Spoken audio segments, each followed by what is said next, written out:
नमस्कार दोस्तों, हमारे YouTube चैनल स्टडी विद शक्ति में आपका हार्दिक स्वागत है।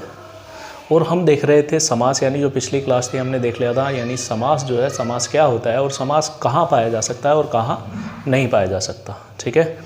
और मैं आप सभी को बधाई देना चाहता हूँ कि हमारी UPSSC ने विज्ञापन जारी कर ही दिया है। आज से आवेदन स्टार्ट हैं लेखपाल के और लगभग 8085 वैकेंसियाँ हैं। और हमारी जो वीडियो है वो आ चुकी है, आपने देखा ही होगा, शक्ति सर ने आपको बता ही दिया है कि उसमें क्या क्या मांगा है, क्या क्या क्वालिफ़िकेशन है, क्या नहीं है, CCC है या नहीं है, आप सभी जानते हैं। और नोटिफिकेशन में तुम्हें पता है कि जो हिंदी का सिलेबस है वो क्या होने वाला है।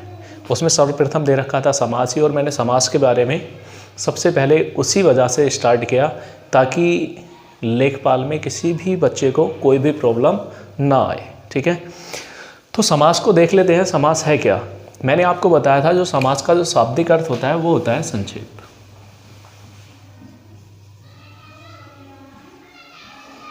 यानी हम कह सकते हैं छोटा, या तो हम संक्षेप कह सकते हैं या फिर छोटा कह सकते हैं। ठीक है। और समास जो है वो कितने प्रकार का होता है? समास 6 प्रकार का होता है। मैंने आपको पिछली क्लास में 6 के 6 बताए और साथ साथ में ये भी बताया कि समास 2 या 2 से अधिक शब्दों में पाया जा सकता है।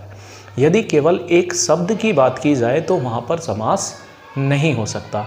जैसे कि कोई कहने लगे कि राम में समास है, तो नहीं होगा। स्कूल में समास है, नहीं होगा। घर में समास है, नहीं होगा। क्यों? क्योंकि वहाँ पर केवल एक सिंगल पद है, यानी शब्द है। इसी वजह से वहाँ पर कोई भी समास नहीं हो सकता। क्योंकि समास जो होता है वो 2 या 2 से अधिक शब्दों में पाया जाता है। जहाँ पर हमारे 2 शब्द होंगे या फिर 2 से अधिक शब्द होंगे वहाँ पर ही समास पाया जाएगा। ठीक है, जिसमें से मैं आपको 6 के 6 बता चुका था, जिसमें हमारे फर्स्ट नंबर पर है अव्ययी भाव समास। अव्ययी भाव समास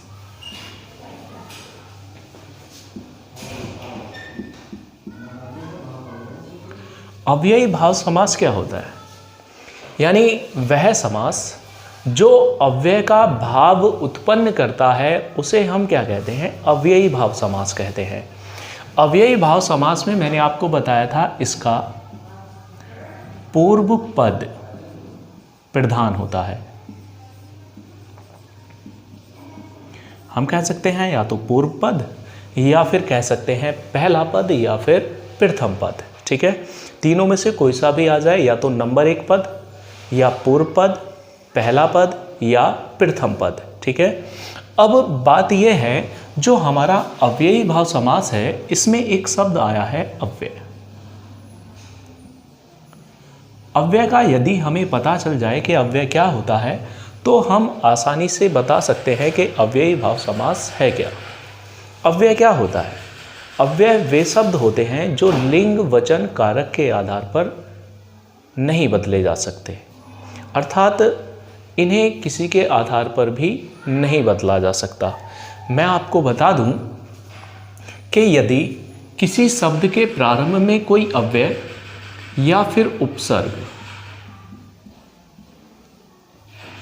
जुड़ा पाया जाए, यानी किसी भी शब्द के प्रारंभ में कोई उपसर्ग या अव्यय जुड़ा हुआ पाया जाए तो वहाँ पर कौन सा समास होगा? अव्ययी भाव समास होगा। जैसे कि ऐसे मान लीजिए, मैंने यहाँ पर लिखा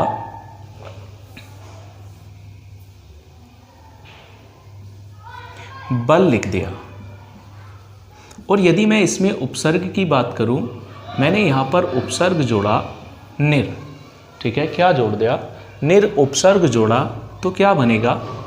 निर्बल बनेगा, यानी बिना बल का। ठीक है, तो यहाँ पर भी समास कौन सा होगा? अव्ययी भाव समास होगा। या फिर मैं बात करूं, मैंने एक शब्द लिखा दिन, यदि मैं इसके प्रारंभ में उपसर्ग प्रति जोड़ दूं तो क्या बनेगा? प्रतिदिन बनेगा। क्या बनेगा? प्रतिदिन बनेगा। और प्रतिदिन में भी कौन सा समास पाया जाएगा? अव्ययी भाव समास पाया जाएगा। ठीक है, या फिर ऐसे मान लीजिए मैंने लिखा काम लिखा और इसके प्रारंभ में बे जोड़ दिया तो क्या हो जाएगा, बेकाम हो जाएगा। और बेकाम में भी कौन सा समास पाया जाएगा, अव्ययी भाव समास पाया जाएगा। ठीक है, यदि हम बात करें, यदि ऐसे मान लीजिए यदि हम छोटी सी ट्रिक की बात करें तो हमें ध्यान रखना है कि किसी भी शब्द के प्रारंभ में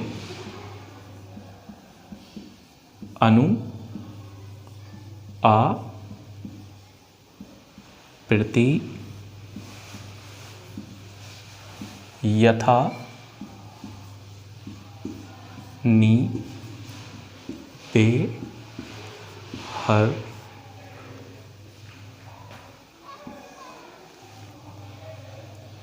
भर आदि शब्द जुड़े पाए जाएं। यदि किसी शब्द के प्रारंभ में अनु आ प्रति यथा नी बे हर भर आदि शब्द जुड़े पाए जाए, यानी ये हम इसमें अव्यय भी शामिल हैं, जैसे कि यथा अव्यय है, हर अव्यय है, भर अव्यय है। ठीक है, और इसमें उपसर्ग भी शामिल हैं। यदि इनमें कोई भी शब्द यदि किसी शब्द के प्रारंभ में जुड़ा पाया जाएगा वही क्या कहलाएगा, अव्ययी भाव समास कहलाएगा। जैसे कि ऐसे मान लीजिए यदि हम बात करें, मैंने कहा यथा शक्ति, यथाशक्ति यानी शक्ति के अनुसार। तो यहाँ पर क्या है, यथा रानी शब्द क्या है, शक्ति है, लेकिन उससे पहले क्या जुड़ा हुआ है, यथा जुड़ा हुआ है, इसलिए यहाँ पर क्या कहलाएगा, अव्ययी भाव समास कहलाएगा। ठीक है, जैसे कि ऐसे मान लीजिए मैंने कहा हर दिन, यानी दिन डैश दिन, यानी अर्थात हम कह सकते हैं हर दिन। तो क्या हो जाएगा कि दिन से पहले क्या जुड़ा हुआ है, हर जुड़ा हुआ है, इसलिए यहाँ पर भी समास कौन सा कहलाएगा, अव्ययी भाव समास कहलाएगा। जैसे कि मैंने कहा अनुकूल, यानी कुल के अनुसार। ठीक है, तो यहाँ पर भी क्या है, कुल से पहले क्या लिखा हुआ है, अनु लगा हुआ है। ठीक है, तो यहाँ पर भी कौन सा समास होगा, अव्ययी भाव समास कहलाएगा। ठीक है, जैसे कि भरपेट, भरा हुआ पेट, यानी अर्थात यहाँ पर पेट से पहले क्या लगा हुआ है, भर लगा हुआ है, तो ये भी क्या कहलाएगा, अव्ययी भाव समास कहलाएगा। ठीक है, जैसे कि और जो मैं बात करूं, मैंने कहा आजन्म। यदि हम बात करें आजन्म की, यानी जन्म एक शब्द है लेकिन आ क्या, इसमें उपसर्ग लगा हुआ है, इसलिए ये क्या कहलाएगा, आजन्म। अर्थात मतलब आजन्म को हम कह सकते हैं जन्म से लेकर। ठीक है, क्या कह सकते हैं, जन्म से लेकर कह सकते हैं। लेकिन यहाँ पर एक क्वेश्चन बहुत बार पूछा जाता है, कभी कभार आजन्म ना पूछ करके अजन्म पूछ लिया जाता है। तो हमें ध्यान रखना है कि अजन्म यानी आजन्म में तो समास होता है अव्ययी भाव समास, लेकिन अजन्म में जो समास पाया जाता है वो होता है नियय समास, जो हम आगे पढ़ने वाले हैं, जो तत्पुरुष समास का ही एक मुख्य भाग कहलाएगा। ठीक है, जो हम आगे पढ़ेंगे वहाँ पर, यानी अर्थात हमें ध्यान रखना है जन्म से पहले आ उपसर्ग होता है लेकिन अ उपसर्ग नहीं होता, क्योंकि ये एक नकारात्मक शब्द होता है। ठीक है, इसीलिए हम कहेंगे नियय समास क्या समास होगा, जिस शब्द के प्रारंभ में कोई नकारात्मक शब्दांश पाए जाएंगे वो हमारा नियय समास कहलाएगा। ठीक है, लेकिन हमें वहाँ तक अभी नहीं पहुँचना है, अभी हम यहाँ पर बात कर रहे हैं।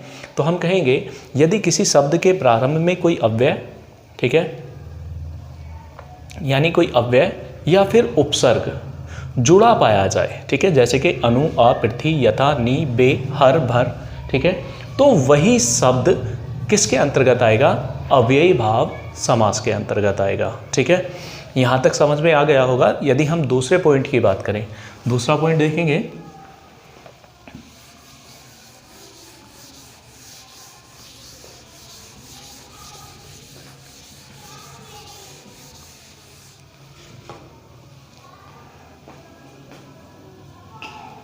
यानी अपवाद की बात करते हैं दूसरे पॉइंट में।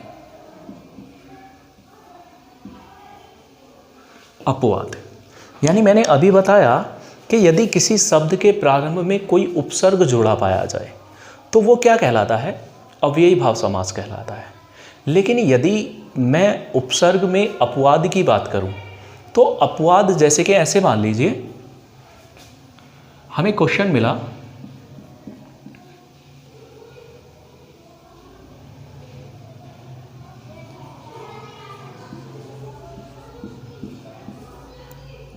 कुकर्म मिल गया, ठीक है। तो यहां पर एक उपसर्ग क्या है? कु है, और कर्म एक शब्द है। तो हमारी जो लैंग्वेज कह रही थी उसके अनुसार कौन सा समास होना चाहिए? अव्ययी भाव समास होना चाहिए। लेकिन हम सभी जानते हैं कि कु माने क्या होता है? बुरा होता है। और कर्म यानी हम कह सकते हैं गुण कह सकते हैं या फिर कर्म कह सकते हैं, ठीक है। तो यहां पर बुरा गुण, ठीक है, यानी एक शब्द क्या है? ये इस शब्द की, ये जो शब्द है, ठीक है, ये विशेषता बता रहा है हमारे कर्म की। इसीलिए यहां पर क्या पाया जाएगा? कर्मधारय समास होगा। ध्यान रखना कि मैं आपको बता दूं अपवाद में, यदि किसी शब्द के प्रारंभ में सु, दु और कु जुड़ा पाया जाए, यदि किसी शब्द के प्रारंभ में सु, दु और कु ये उपसर्ग जुड़े पाए जाएं तो वह शब्द अव्ययी भाव समास ना कहला करके क्या कहलाएगा? कर्मधारय समास कहलाएगा, ठीक है। यानी ये वाले जो उपसर्ग हैं यदि किसी शब्द के प्रारंभ में जुड़े पाए जाएंगे तो वही क्या कहलाएगा? कर्मधारय समास कहलाएगा, ठीक है। ध्यान रखना है, जैसे कि कुकर्म है, ठीक है, या फिर दुमार्ग है, ठीक है, या फिर सुकर्म है, सुमार्ग है, कुछ भी, ठीक है। तो यहां पर क्या कहलाएगा? ये कहलाएंगे हमारे कर्मधारय समास, ठीक है। अब यदि हम दूसरे पॉइंट की बात करें, नंबर 2, ठीक है। नंबर 2 में क्या होता है कि जहां पर किसी शब्द की पुनः आवृत्ति हो, ठीक है, यानी किसी भी शब्द की पुनरावृत्ति, कहने का मतलब यह है यदि किसी शब्द की आवृत्ति होती है,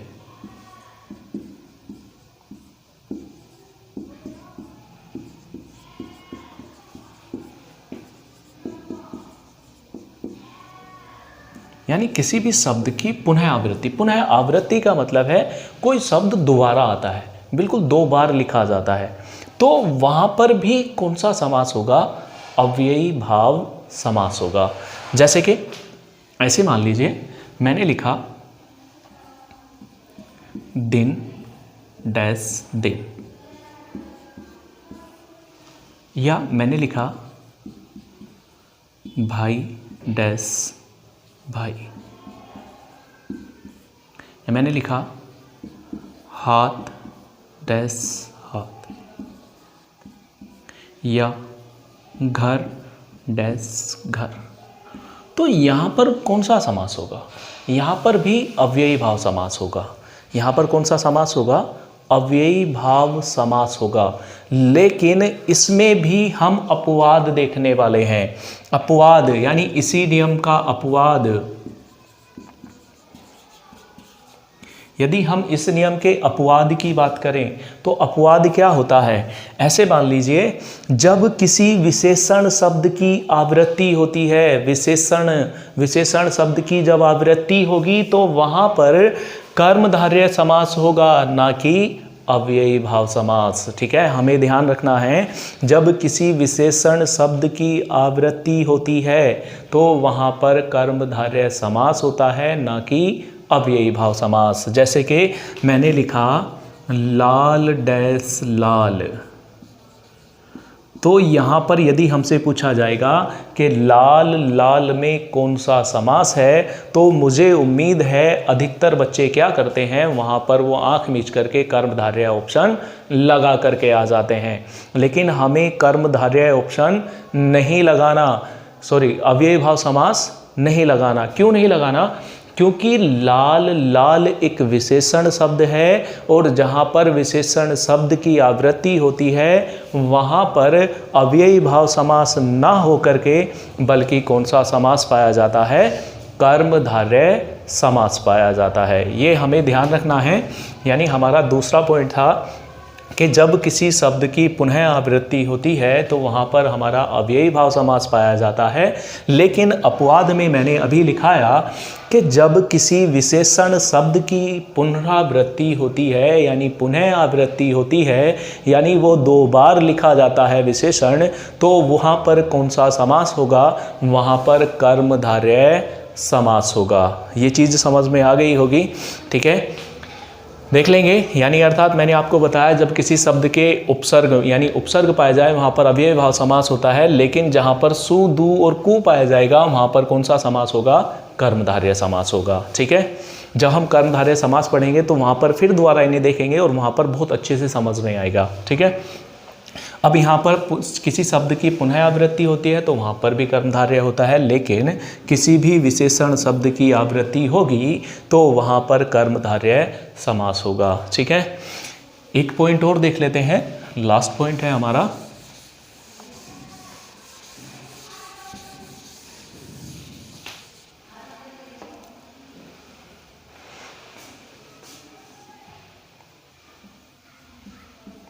तीसरा नियम है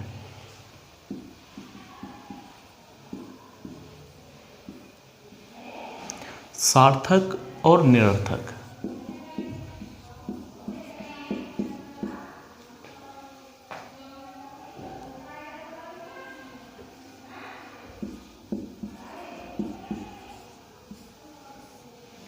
सार्थक और निरर्थक शब्दों में भी कौन सा समास होता है, अव्ययी भाव समास होता है। सार्थक और निरर्थक का मतलब क्या है कि सार्थक और निरर्थक शब्द होते कौन से, ठीक है। देखो ऐसा होता है कि जब हम शब्द भेद पढ़ते हैं तो शब्दों का जो वर्गीकरण किया जाता है वो 4 प्रकार से होता है, जिसमें चौथे नंबर पर हम पढ़ते हैं अर्थ के आधार पर। अर्थ के आधार पर जो शब्द होते हैं वास्तव में होते तो 2 हैं, लेकिन हम पढ़ते हैं 4 कि एकार्थी, अनेकार्थी, समानार्थी और विपरीतार्थी, ठीक है। लेकिन वास्तव में वो होते 2 हैं, एक सार्थक शब्द और एक निरर्थक शब्द। सार्थकता के आधार पर 4 प्रकार के पाए जाते हैं, एकार्थी, अनेकार्थी, समानार्थी और विपरीतार्थी। लेकिन जो सार्थक और निरर्थक का मतलब है, सार्थक का मतलब होता है वे शब्द जिनका कोई ना कोई अर्थ होना अनिवार्य है, ठीक है। और निरर्थक शब्द वे होते हैं जिनका कोई अर्थ नहीं होता, ठीक है। यानी सार्थक वे शब्द हैं जिनका कोई ना कोई अर्थ होगा और निरर्थक शब्द कौन से हैं, जिनका कोई भी अर्थ नहीं होने वाला। जैसे कि सपोज कीजिए मैंने कहा पानी, वाणी, ठीक है। यहाँ पर पानी का अर्थ है, वाणी का अर्थ नहीं है, ठीक है। जैसे कि मैंने कहा चाय, वाय, ठीक है, खाना, वाना। तो ये क्या है, एक सार्थक है, यानी ये सार्थक है और ये निरर्थक है, ठीक है। तो जहाँ पर सार्थक और निरर्थक शब्द पाए जाएंगे वहाँ पर भी कौन सा समास होगा, अव्ययी भाव समास होगा, ठीक है। तो हमें ध्यान रखना है, मैंने आपको इतने सारे पॉइंट बताए हैं, ये हमारा टोटल क्या है, अव्ययी भाव समास है। ये समझ लेना, ये समास जो यदि आपके समझ में आ गया, ठीक है, तो यदि समझ में नहीं आया तो इस वीडियो को दोबारा देखें, ठीक है, अच्छे से समझें, क्योंकि समास लेखपाल के लिए बहुत ही महत्वपूर्ण होने वाला है, ठीक है। जितने भी पॉइंट हैं अच्छे से समझें, ठीक है। हो सकता है कि आपको इसमें बहुत ही ज़्यादा लाभ मिले, ठीक है। मिलते हैं नेक्स्ट वीडियो में, ठीक है। और नेक्स्ट वीडियो में हम देखेंगे तत्पुरुष समास। तत्पुरुष समास क्या है, यानी अर्थात उसमें विभक्ति क्या होती हैं, क्योंकि तत्पुरुष समास बिगर विभक्तियों के नहीं होने वाला। तो पहले हम विभक्तियों को देखेंगे, उसके बाद हम तत्पुरुष समास देखेंगे, ठीक है। तो मिलते हैं नेक्स्ट क्लास में। जय हिंद।